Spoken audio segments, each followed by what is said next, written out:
What's up, everybody? This is FitSpaz Recovery. I'm Paul, the producer, and I'm here to help you get fit, get healthy, and stay sober.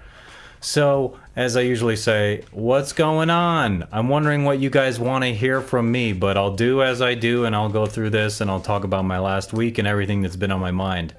In fact, I have so much on my mind that it's really hard to even decide what I want to talk about today, but I'm on the verge of finishing up my fourth round of this exercise program called Body Beast.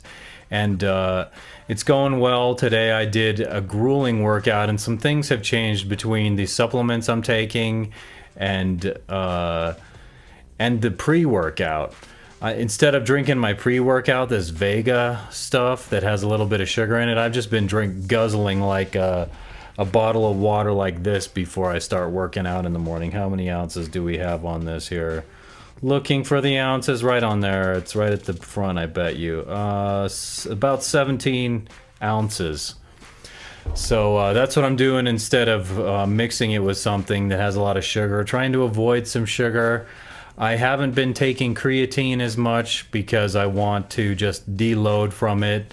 I have this theory, and I don't know if it's correct or holds water scientifically, that when you keep doing something like that, your body adapts to it, and then eventually you're not getting the benefit. So I decided I'm going to go off that for a while, and then eventually when I get back into bodybuilding again, I'm going to start taking that again. And just to give my body a break, to adjust without it, I think that might be a good thing. But certainly today I did build back and buys. Did my back workout with some biceps, and I could tell that I was very spent doing it. Not a lot of energy, and I don't know if that's because my sleeping hours have changed a little bit, but it was tough. And I have 2 more days on this workout. Tomorrow I do shoulders, and the following day I do a cardio routine, and then I will be officially done with this round. And I'm proud of myself for doing it. I didn't do all the leg workouts that I wish I did because of my back issues. I've been very cautious about that. Didn't do all the core exercises, but I did a heck of a lot of workouts, and that's something for me to still be proud of. I'm glad I'm keeping up with that, and I'm not sure what I'm going to do next. All I know is next week I'm going to the Beachbody Summit, and I'm going to see how that goes. I expect to have a really good time out there. I'm looking forward to that. Another thing I did for fitness this week was during the weekend, I went to this place far south of Denver called Manitou Springs, and I climbed the Manitou Incline with some friends, my buddy Brian and his children, and also my friend Jennifer, and we climbed straight up the face of this hill where they built like steps straight up it. Thought I heard someone say it's 1.8 miles to climb straight up it. It's exhausting, and climbing up it took 1 hour and 15 minutes, 1 hour 30 minutes. Coming down took even longer. It was like we didn't come straight down the steps coming down. Instead, what do? We followed this path down all the way around, and it wound up taking so long. My goodness, I can't believe how long it took. Several hours, I think, to come down on this longer, simpler path. But so I was exhausted, and for a couple days I just felt out of it and tired, because I don't usually, that was like above and beyond for me doing that. And it's kind of extraordinary. There were a lot of people up there, and the nature was beautiful, and I felt really good to get through that myself. But I wanted to take a break when I got home. I didn't want to jump right back into working out, because I could feel my body the day after was like, ugh. I've been going to bed a little bit earlier at night, about 10 o'clock, and getting up just around 6 o'clock or so. And so waking up a little earlier kind of makes me tired.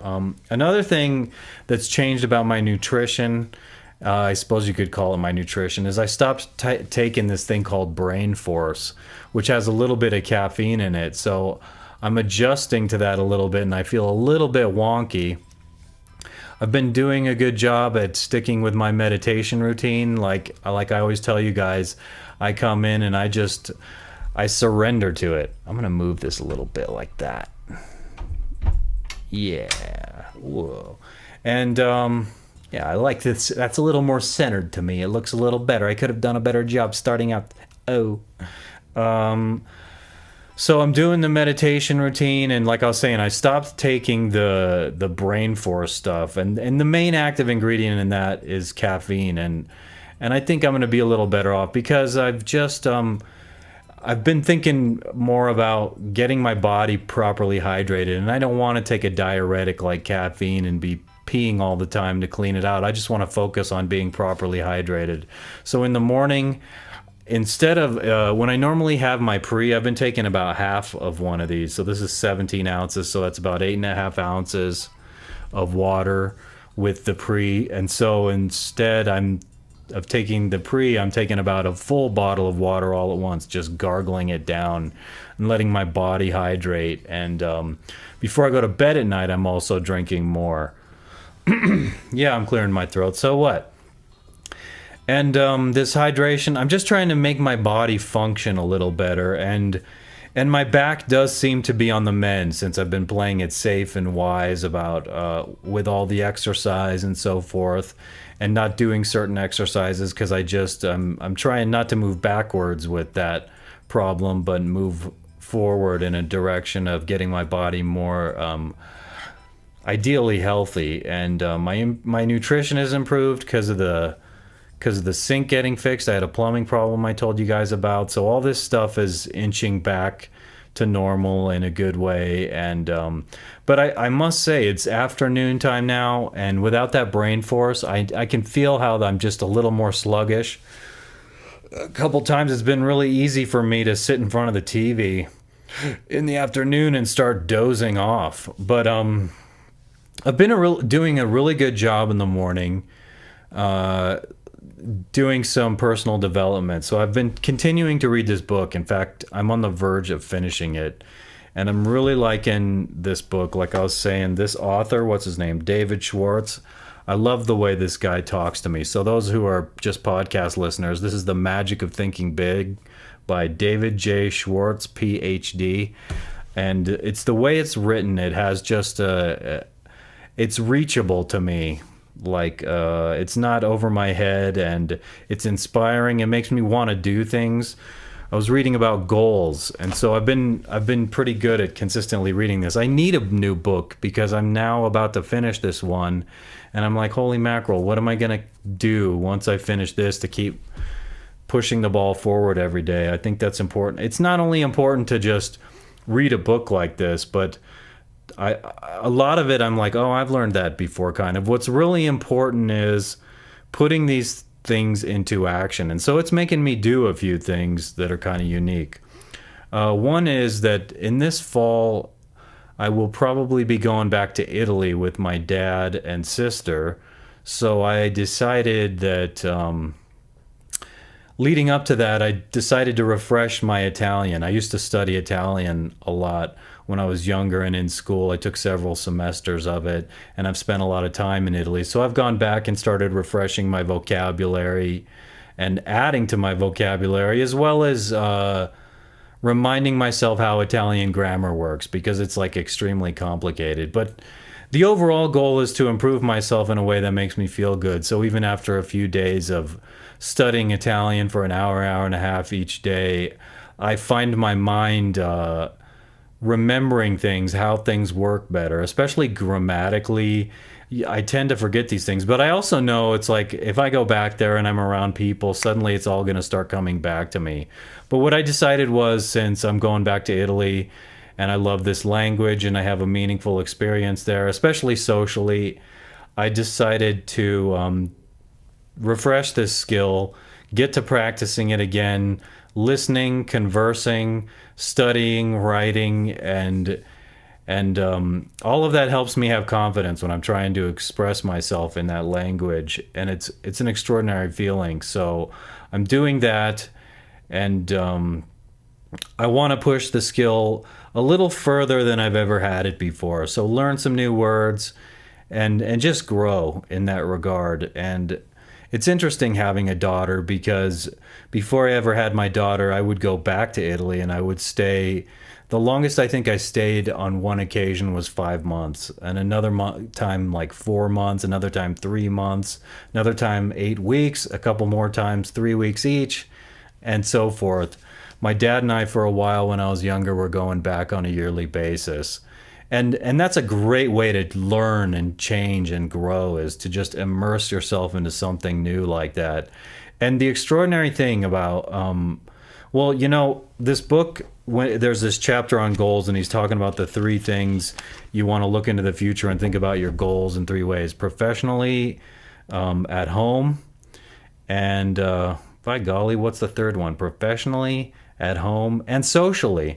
So like Italy, it's just something about it. The social life is more accommodating. I get people, I walk out the door over there and I get people asking me to go out and hang out.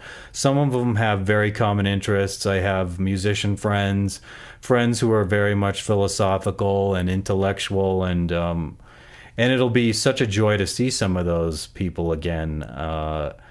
And having a rapport with people around the world like that is wonderful. I mean, like if I had that kind of thing in my little town here of average American suburb, North Glen, by golly, I would feel so fulfilled if I had that kind of social life here. But it's not that way. And so invariably, when I come back from Italy, I'm like missing it. And my dad and I are often talking fantasy about having a portal where we can just walk through and be in Italy instantaneously without all the hassles of having the long travel.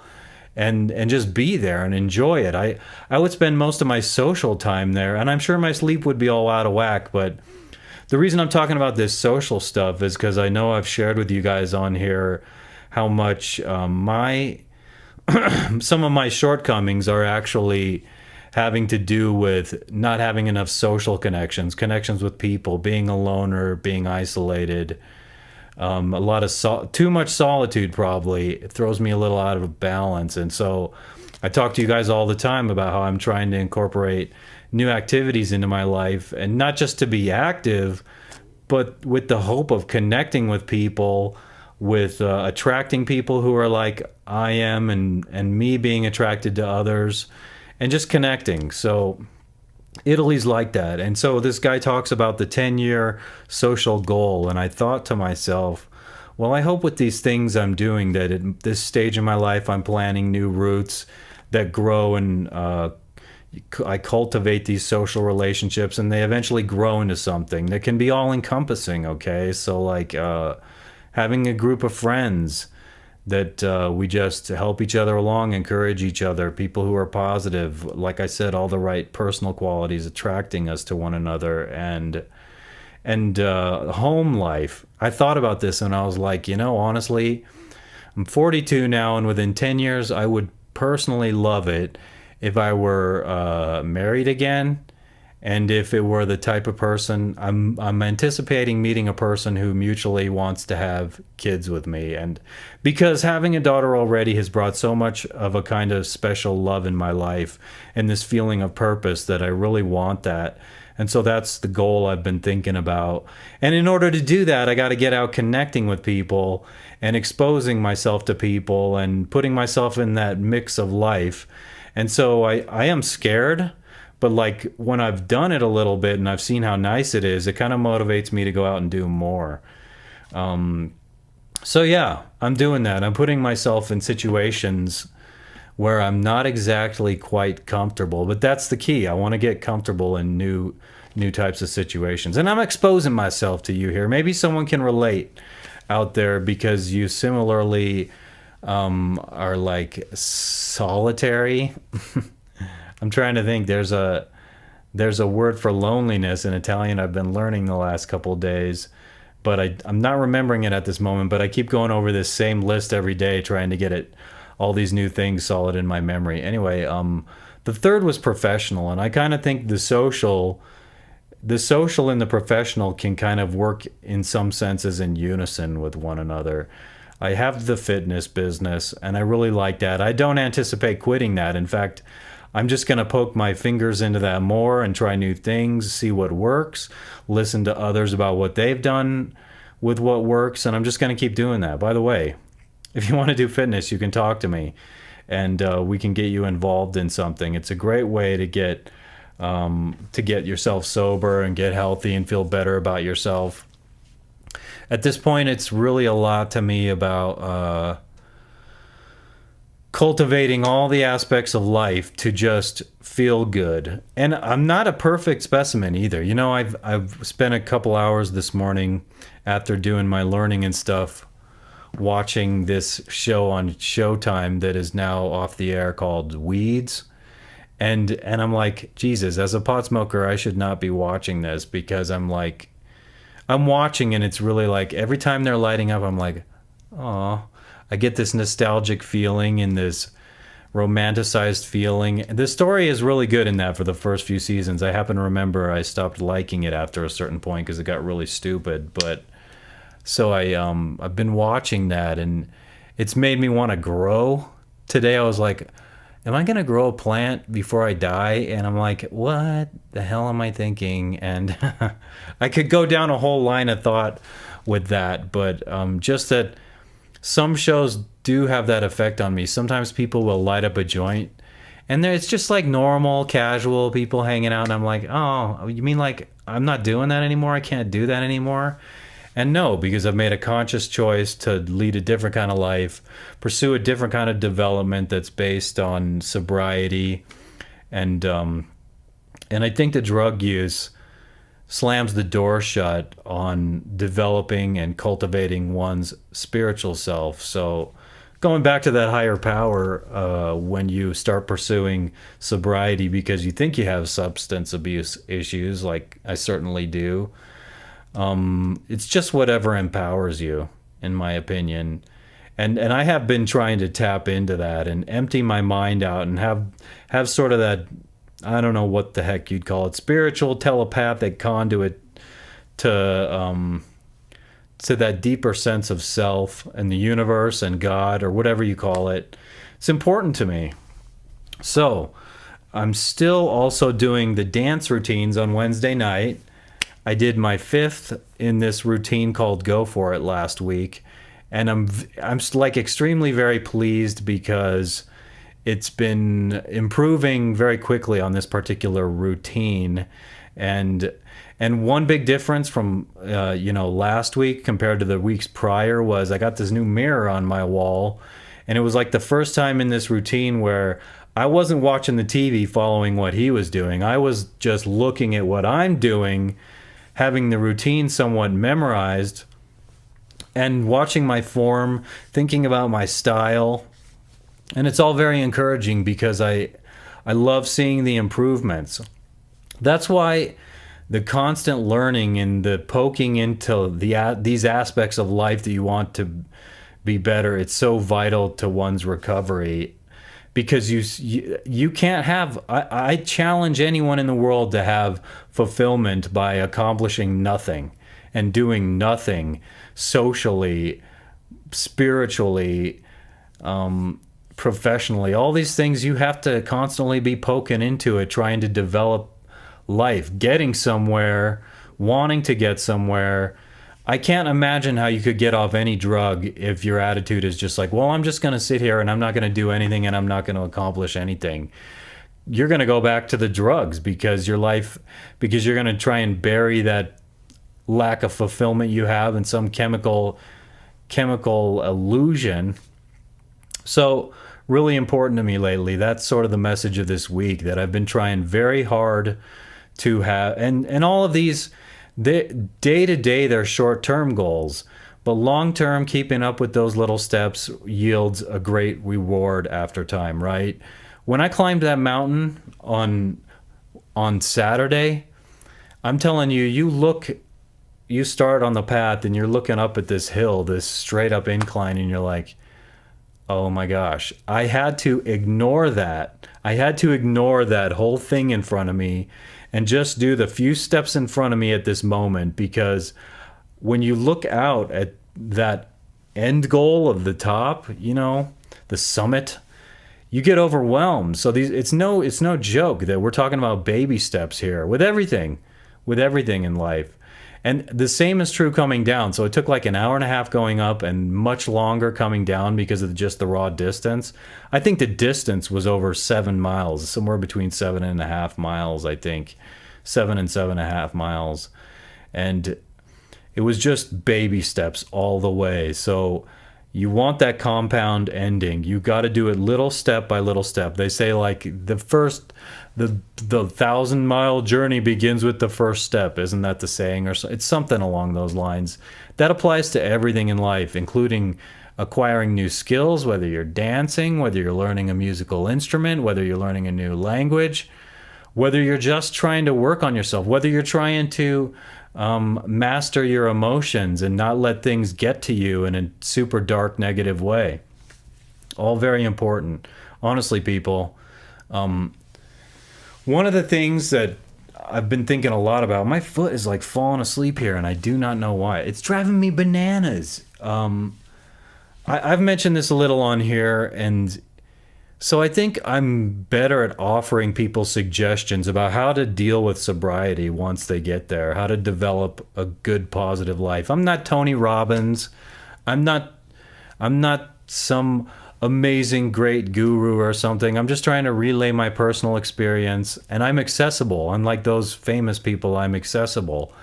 So I think I have something to offer, and I'm good at, somewhat giving advice on how to stay sober, to make life meaningful, at least by relaying my own experience. Those out there who are like me might go down a similar path of personal improvement or whatever. And what pains me, though, is not having the magic words to smack somebody, to give somebody an epiphany about their own situation. So you may be drunk all the time. You may be totally addicted to God knows what. And you're like, how do I get out of this? How do I get out of this? I wish I had magic words to be like, boom. I mean, like, look at me. You should say to yourself, by golly, if Paul can do it, can't I do it too? And there are a million different ways you might convince yourself that it's possible for you. And what I'm saying is, if I can get 19 months, which is what I have now, 19 months and a few days without drinking and smoking pot, certainly you can too. If a schmuck like me can get it done, I know you can too. And but that's me from this perspective of having gained the perspective and lucidity, working on it, cultivating it, working really hard, having some downtimes, even learning to deal and cope in this state of mind. So, but I get it. I remember what it's like to be stuck and feeling like, am I ever going to be able to clean up? Feeling like you're surrendered to the idea that you're only going to be an addict the rest of your life, and you can't imagine that it could be different, but it certainly can. That's what I'm trying to tell you, is that it certainly can, and I want it to be. And I'm just trying to, it's like I'm trying to reach my hand out or put a little step in front of you that you just have to walk on. But the addicted mind is such a conniving liar, and the depravity, and it's just it's hard to overcome, and I get that. And so I wish I had magic words to snap people out of it, just to make people go, and maybe, if this reached thousands of people, maybe a few people would be able to have that catalyst in their mind or their attitude and think, that's what I want too. I'm trying to project that I'm doing fairly well, and even when I look at my own situation emotionally, I think I have things easier now emotionally than a lot of people I see still struggling, who are sobered up, but they're still having a really hard time dealing with life. And it's a one step at a moment process, a one day at a time process.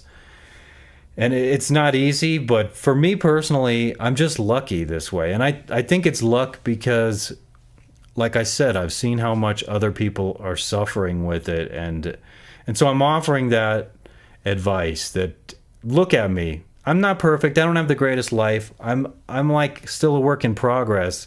But in so many ways, emotionally, I feel better off than I was as a father, as someone who wants to pursue goals. There's something really beneficial about this sober state. And I'm also, sounds corny, but I'm excited to try a relationship sober with the right type of person and see how it goes, because I'm feeling like I'm ready, the way I deal, the way I cope, to have a really mature adult relationship where alcohol and smoking pot are not obstacles for me to have a really meaningful, fulfilling connection with somebody. So I'm excited to see where that goes. I just need to put myself more in the soup and the alphabet soup of life and be a really articulate word that attracts somebody with my articulate word, and they'd be like, yum, I like that word, and I'm this other word, and together we make a very harmonious phrase together. Oh man, I don't know where this is going, but I gotta wrap this up. I am Paul, the producer, and of course this is FitSpaz Radio. You can always find out more about FitSpaz Radio by going to FitSpaz.com. This is FitSpaz Recovery, really. You can call it whatever you want. It's my podcast. It's just a one. I combined the two. I was doing the radio and the recovery, and now I just want to do the recovery. Whatever you call it, whatever you want to call it, whatever. Maybe it's listenable to some of you, maybe it's not. I am going to get a guest on here. I have an idea in mind for somebody, and that should be my goal, actually, messaging this person and seeing if she wants to come on and talk to me. But so yes, follow all the social media by going to my website at fitspaz.com. You can always send me feedback to paul@fitspaz.com, and I'm here for you. I can help you get in shape. You want to start exercising, I can give you all kinds of suggestions. Some things cost a little something, and some things are totally free. There's all kinds of free stuff out there if you look too, like on YouTube, but I can tell you some advice with nutrition. I can, whatever. I'm bashful to say I'm a coach because I don't consider myself an expert, but I do consider myself intelligent and having something to offer. I want to thank Kevin MacLeod for all the great music I get to play during this podcast. You can find out more about him by going to incompetech.com. And that is all she wrote for this week. I can't believe I got through this, because when I started out, I was like, what the devil am I going to talk about? So I kind of go through my week, and I section out everything I was thinking, and it all turns out worthwhile. But I'm Paul, and I will see you coming up this next week. I have a purposeful weekend with my daughter. I'm looking forward to that, and so having her company around will be really nice. If you're not friends with me, go ahead and go to FitSpaz on mind fart. Go to FitSpaz on Facebook.com. Go to FitSpaz.com, and from there you can find everything. My Facebook page, my Twitter, my YouTube. You can watch these. It's in video form the way I record it. And by doing that, maybe we'll wind up on Facebook as friends. So you can do that too. If you heard this podcast and you like me, you are welcome to add me on there, and we'll get to know each other and do the connecting thing in life. And I hope you're all well, and we will talk to you soon. Have a nice day and week. Bring my knees all the way up to my chest. This is something. Just got to the summit. That'll do, that's enough. Good job, Brian. Oh, that was tough.